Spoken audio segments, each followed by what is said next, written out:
चमकपुर गांव में गोपाल नाम का एक लड़का रहता था।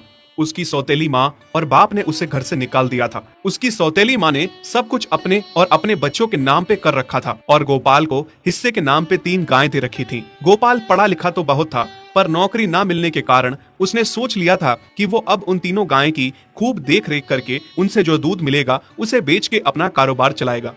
अब मैं बिल्कुल अकेला हो गया हूँ। गौ माता, तुम तीनों के अलावा मेरा अब कोई भी नहीं है। बस मेरा घर चलाने के लिए तुम तीनों को मेरी मदद करनी होगी। तीनों गायें बहुत ही हट्टी कट्टी और जवान थीं और रिश्ते में भी एक दूसरे की बहनें लगती थीं। चंपा, चमेली और मैना। मैना सबसे बड़ी और समझदार गाय थी।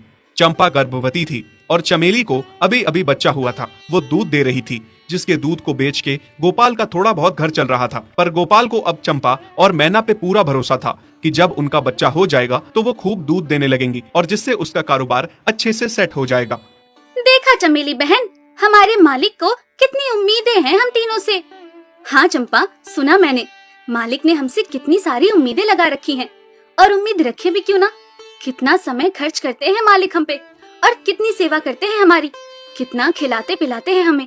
और फिर हम मालिक की उम्मीदों पे खरा ना उतरेंगी तो धिक्कार है हमारी जिंदगी पर। सही कह रही हो बहन तुम। चलो हम तो मालिक के लिए कुछ ना कुछ कर ही लेंगे। तुमने बच्चा दे दिया है, दूध भी दे रही हो, मैं भी गर्भवती हूँ। थोड़े दिनों में मैं भी बच्चे को जन्म दे दूंगी, फिर दूध भी देने लगूंगी।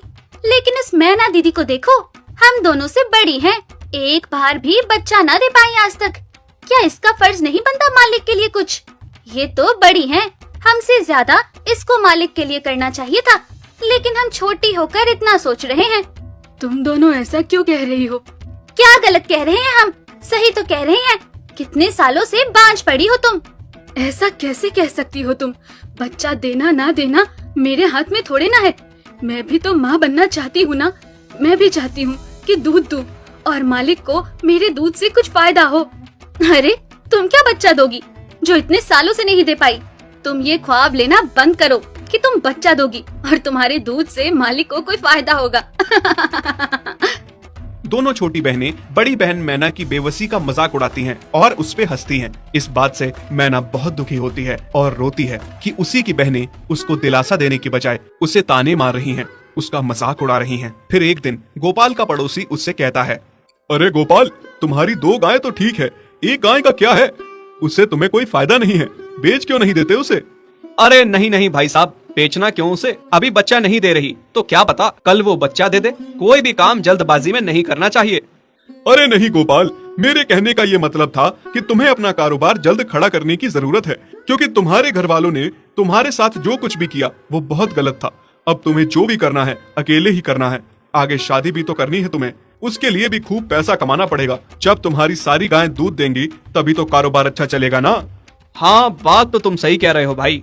मेरी मानो तो तुम अपनी गायों को क्रॉस करवा के देख लो, शायद उससे बच्चा हो जाए। हाँ, ये सुझाव तुमने सही दिया, मैं कल ही ऐसा कर लेता हूँ। सुना तुमने मैना बहन मालिक की बातों को? कितना परेशान है मालिक तुम्हारी वजह से। पर तुम्हें तो कोई बात कह ही नहीं सकते, झट से बुरा जो मान जाती हो तुम। मैना ये सब सुन के बहुत दुखी होती है, पर करती भी क्या, उसके हाथ में कुछ नहीं था। गोपाल ने मैना को क्रॉस करवा के भी देखा, पर उसका भी कोई फायदा नहीं हुआ। गोपाल, जो सुझाव मैंने तुम्हें दिया था, क्या वो तुमने आजमाया?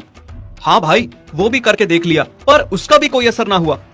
ये गाय किसी काम की नहीं है गोपाल, मेरी मानो तो इसे बेच दो।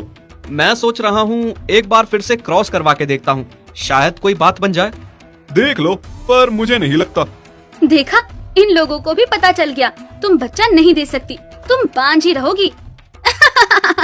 सही कह रही हो तुम दीदी, इतने जतन करने के बाद भी बच्चा नहीं हो रहा तो अब क्या होगा?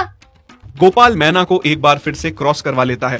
दोनों बहनें चंपा और चमेली मैना के बांझपन का मजाक उड़ाती हैं और उस पे खूब हंसती हैं। फिर एक दिन मैना चमेली के बच्चे के साथ खेल रही थी कि तभी चंपा देख लेती है। हाँ देख तो चमेली दीदी, ये मैना दीदी तेरे बच्चे के साथ क्या कर रही है? मुझे समझ में नहीं आ रहा, तू इस बांझ के साथ अपने बच्चे को कैसे छोड़ सकती है? जब मेरा बच्चा आ जाएगा मैं